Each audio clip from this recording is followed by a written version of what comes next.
Welcome to the channel and thanks for tuning in.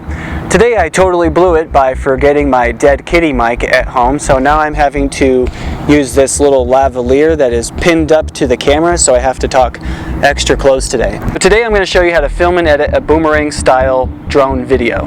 Like all the other editing techniques, this one is no different. It is something I have stolen and recreated from other videographers and editors.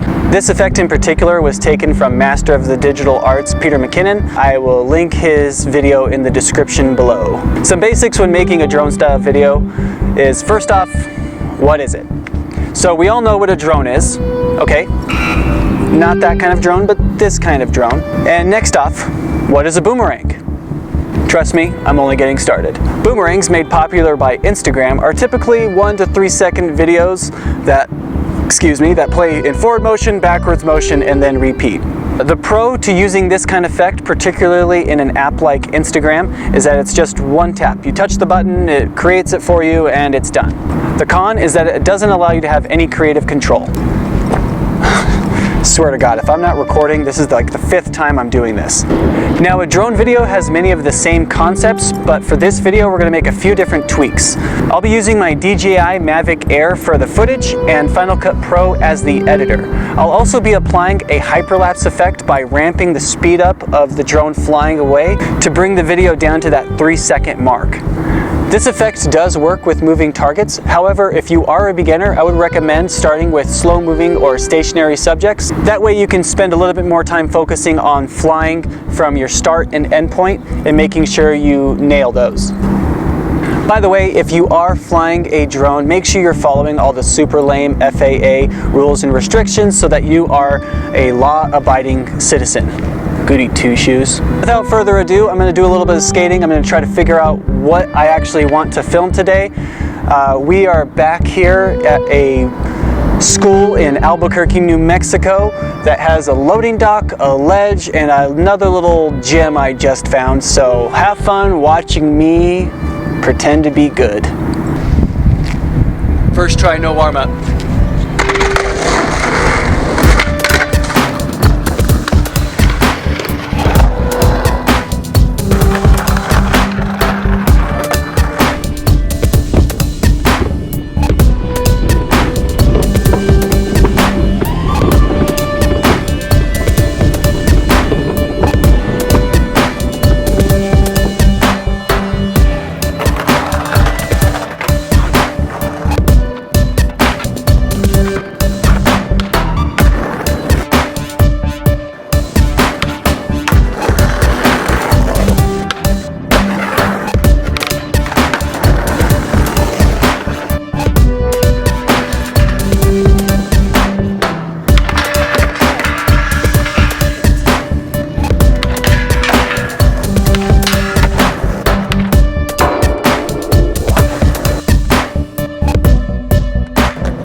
Oh, that felt f***ing tasty. I'd like to do it again. You ready?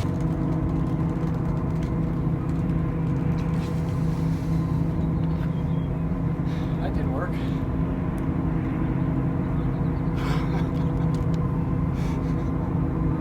Okay then, now that I've met my slam quota for the day, let's dive into this boom boom huck jam.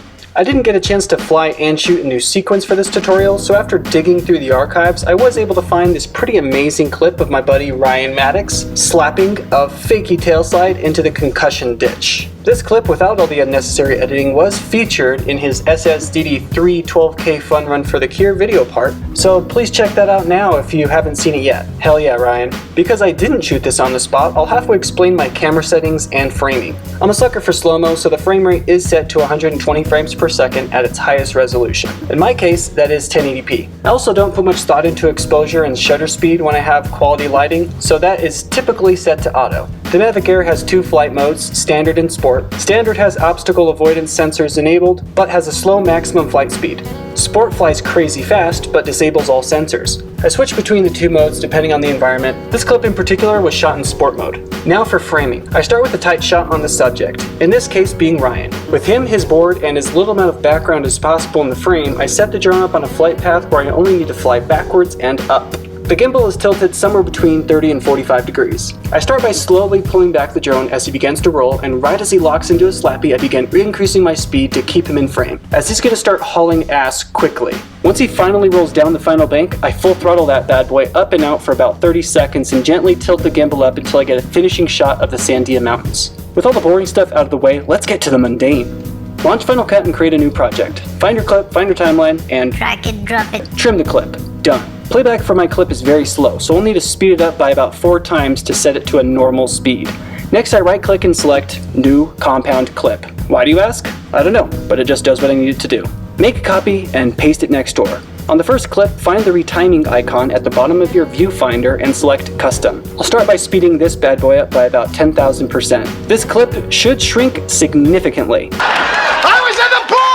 Flip it, work it, and reverse it. Select the range tool or press R on your keyboard. Find the point where the subject does the thing you want them to do, and on the back end, where you want the video to slow down to see the wide shot. Select your range accordingly. This part can be tedious, so play around with it until it looks right. Go back to the retime icon, select Custom, and bump that up to 15,000. Create a new compound clip. With those clips side by side, copy and paste both 5 to 10 times next to each other. Press play, and boom! You just banged out a drone boomerang. Let me know what questions you have in the comments below, and I'll do my best to answer accordingly. Thanks for watching, and I hope to see some of your not so traditional boomerangs. And if you have made it this far, here's another one for good measure. Laters, alligators.